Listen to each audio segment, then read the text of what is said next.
Bienvenue à tous, moi c'est Kongming et aujourd'hui on se retrouve pour le chapitre 4 qui s'intitulera La marche de Cao Cao vers le chaos.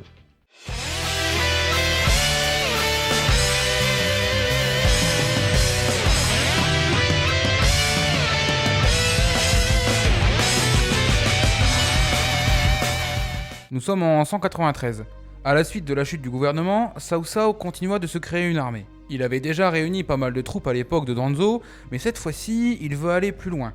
Pour avoir une plus grosse armée, avoir une plus grosse force politique et tout simplement créer son royaume qui s'appellera les Hei.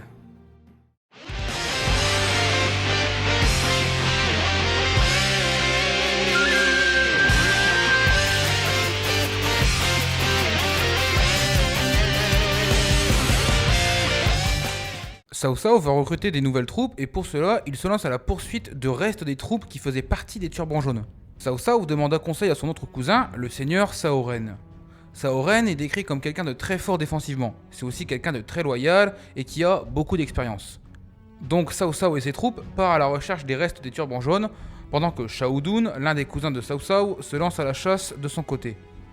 Mais il va tomber sur une personne qui va vouloir lui tenir tête. Hey! This is our turf! What do you think you're doing? Hunting tigers.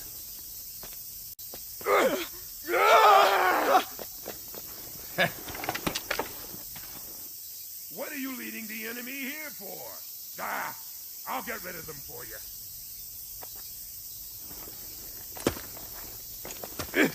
It's them!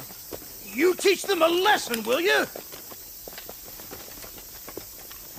They feed me once, and now I've got to look after their sorry hides.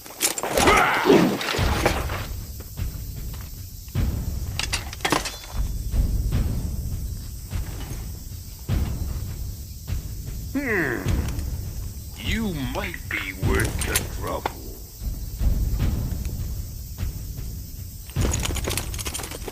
Our enemy is the Yellow Turbans, though they have no officers of note left.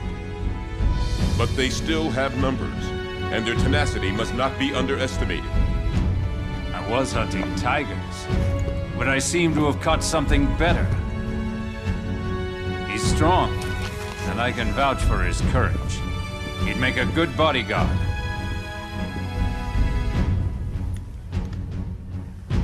Very well. He's hired. You mean I'm your bodyguard? Are you sure? You come with the highest recommendation. He's your commander? Yep. You'd better get used to him. Shao Dun amène Dian Wei à Cao Cao et Cao Cao le prendra comme garde du corps. Le conseil de guerre fini, les troupes de Cao Cao partent affronter les Turbans Jaunes, ce sera l'occasion à Dian Wei de prouver sa force. Jusqu'à ce que Dian Wei tombe sur quelqu'un qui va lui donner du fil à retordre. Are you the one who's been messing up our fields?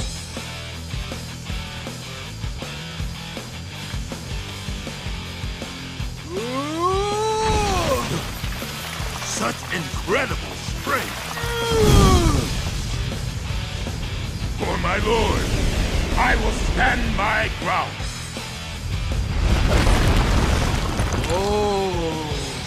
Oh, right there. Right this.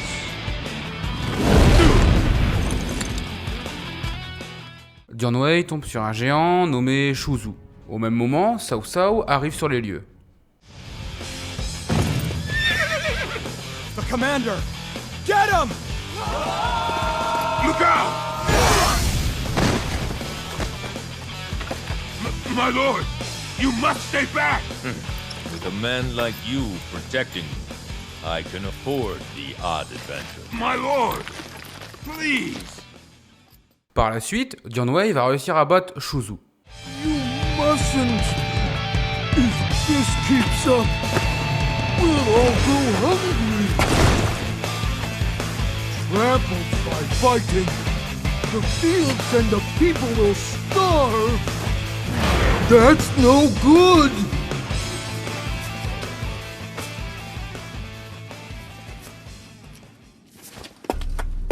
So, you were fighting to protect these crops?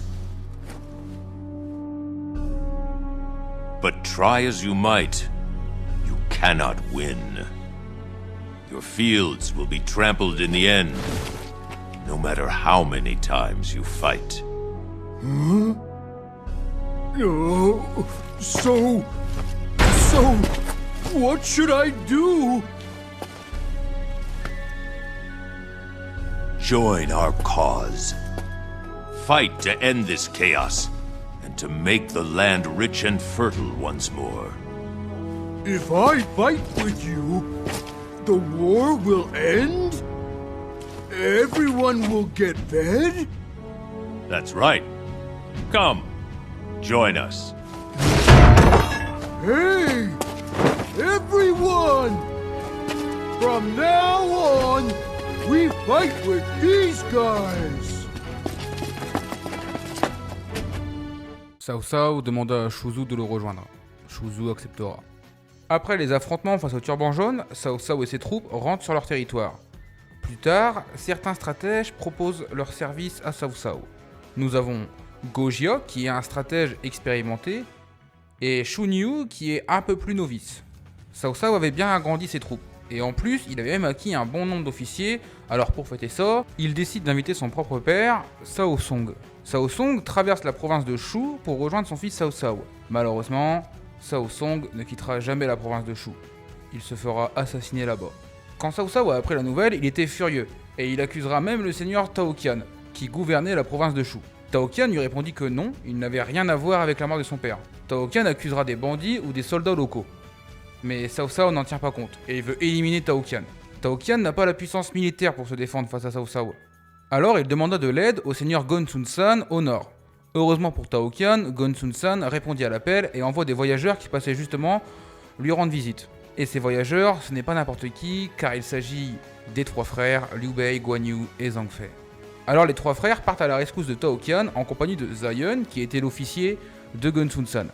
De son côté, Cao Cao en fait une vengeance personnelle, tandis que son stratège Gojia voit une opportunité de conquérir la province de Shu. Alors Cao Cao et son armée marchent en direction de la province de Shu pour tuer le seigneur Tao Qian.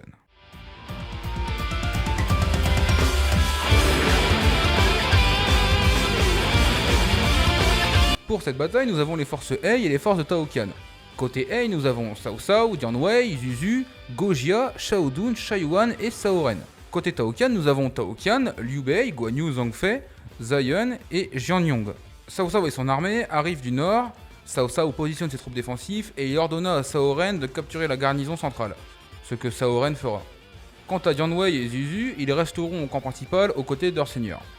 Sha Yuan garde les plaines centrales, tandis que Shao Dun et Gojia tentent de capturer Tao Qian à l'intérieur de son château. Les trois frères et Zion arrivent près du château et se précipitent pour aller sauver Tao Qian. Arrivés sur place, ils forcent Shao Dun et Gojia à battre en retraite et retrouvent Tao Qian sain et sauf. Ils laissent Jian Yong avec Tao Qian et partent vers la garnison au centre. Arrivés sur place, ils tombent sur Cao Ren qui bloque la porte. Alors Zion va retenir Cao Ren pendant que les autres vont faire le détour par l'ouest. Ils auront juste à traverser la rivière pour accéder aux plaines centrales. Mais les trois frères tombent dans une embuscade orchestrée par les Hei. Ils battent l'embuscade et suivent la route vers le sud-ouest. Quand soudain, un homme apparaît devant Liu Bei.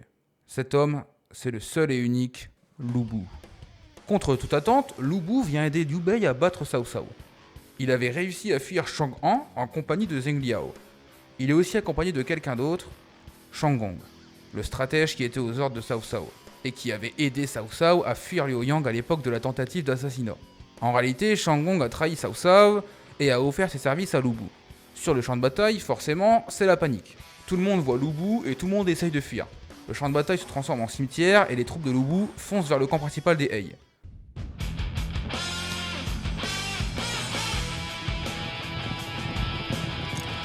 Lu Bu.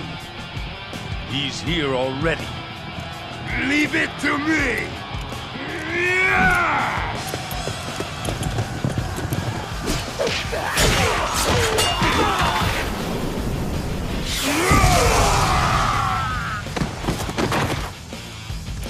will give my life to keep you safe. Yan Wei! Hey, Don't cut it out. do it!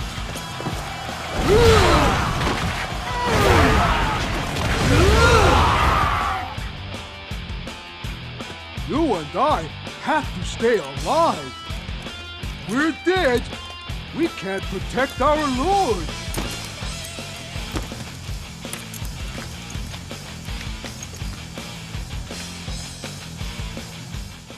Cao Cao n'aura d'autre choix que de battre en retraite.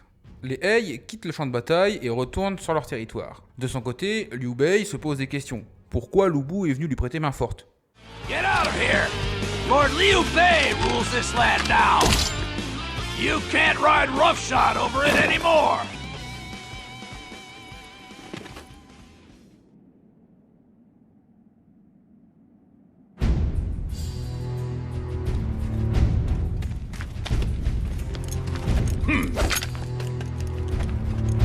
Liu Bei, if you wish to fight Cao Cao, use me. He needs to be shown just how strong I am. We can't let an animal like that join us. Lu Bu is a man without a home. We cannot simply turn our backs on him. Your kindness will get you killed.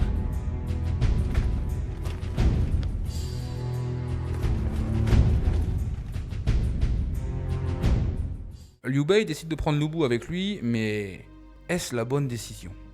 De son côté, Cao Cao sait ce qu'il doit faire maintenant. Aller secourir l'empereur à Chang'an. L'empereur est toujours pris en otage par les sbires de Danzhou, qui sont Li Ju et Goxi. Cao Cao sait que s'il a l'empereur avec lui, l'avenir qu'il souhaite pourrait se réaliser. Alors il profite des conflits qu'il y a entre Li Ju et Goxi, les deux se séparent et se mènent une guerre entre eux pour récupérer le pouvoir. Alors Cao Cao en profite, il part pour aller secourir l'empereur en compagnie de Sha Yuan, Li Dian et un officier qui a décidé de rejoindre les Hei, Shuang. Cao Cao et ses officiers profitent du conflit pour prendre l'empereur avec lui. Disons que l'empereur accepta mais qu'il doutait de tous les seigneurs.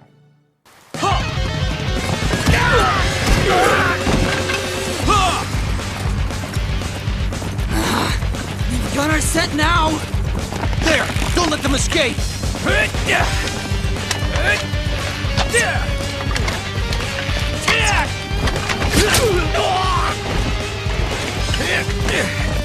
They're quite a handful. Why can't they just leave us alone? If the noble Yuan Shao has the Emperor under his control, we will use his name to make a move. But he does not have what it takes to quell the chaos. Gain the authority of the Emperor, rally my forces, create a new order. That is my path, and the path to ruling this land. They're coming from the front, too! Come! The road ahead must be kept safe. We ride straight to Shuchang. Les Hei doivent rejoindre le nord-est pour fuir la bataille. Sauf que la nouvelle est vite répandue et Yuan Shu envoie 3 de ses officiers pour barrer la route aux Hei. Yuan Shu désirait avoir l'empereur pour lui. Et ça ne sera pas le seul seigneur à vouloir l'empereur. En effet, Li Ju arrive sur le champ de bataille et Goxi arrive derrière les Hei. Ils se lancent donc à la poursuite de l'empereur.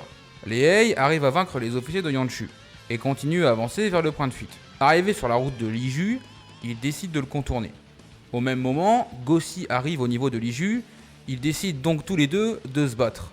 Ça va permettre aux Hei d'avancer vers le point de fuite. Sauf que arrivé devant le point de fuite, Yang Chao apparaît en personne en compagnie de ses officiers vétérans, Yan Liang, Wen Shu, mais aussi Zhang He. Il lance une attaque directe sur les Hei pendant que Wen Shu essaye d'enlever l'empereur. Ce dernier, pris de panique, arrivera à fuir. Cao Cao se lance à la recherche de l'empereur et le retrouvera. L'empereur remerciera Cao Cao de l'avoir sauvé. Malgré les difficultés qu'ils ont à battre Yan Liang et Wen Shu, les Hei arriveront tout de même à fuir le champ de bataille. De retour sur leur territoire, Cao Cao place l'empereur dans la ville de Xuchang, qui deviendra la capitale. L'empereur n'est pas enfermé, il est sur son trône, mais c'est Cao Cao qui a le pouvoir désormais.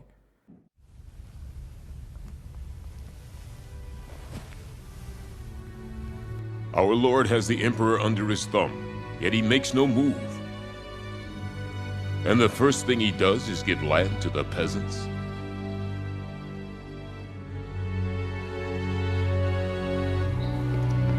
Lord Cao Cao has given fields to me and the men of Qing province. Well, I'm sure our lord will remember to collect his taxes. He's using the old carrot and stick to keep them all firmly in line. He seeks a land where everyone will know the value of hard work, you mean? So, that's what our lord wants after the war, you think? Dian Wei. I think you know him better than anyone these days. You mean we're making a land where every man has to feed himself? Yeah. Then you need to learn how to plow a field, too. I'll teach you. Yeah, some other time.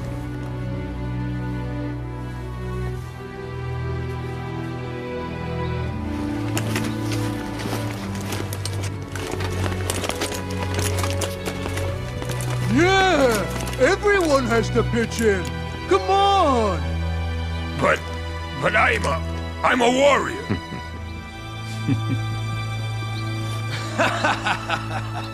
Come on, man, put your back into it.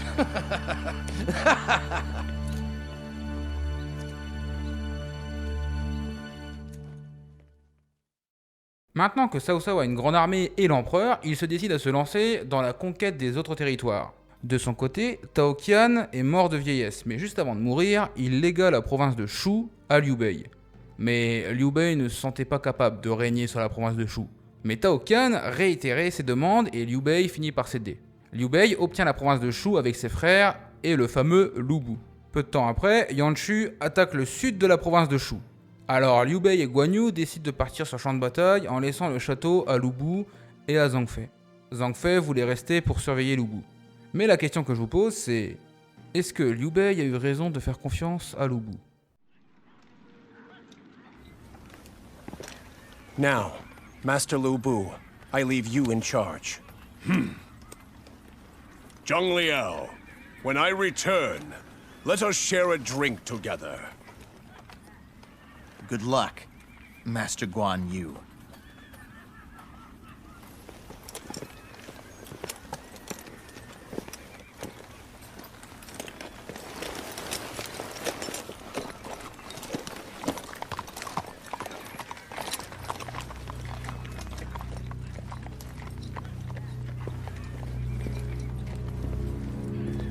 They're gone. Are you ready?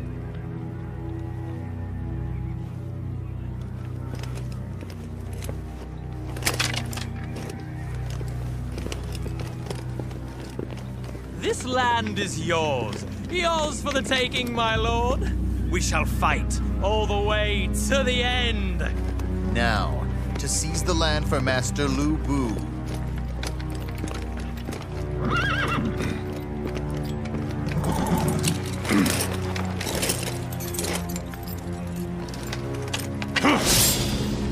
Let's go! I will seize everything on the battlefield and make it my own!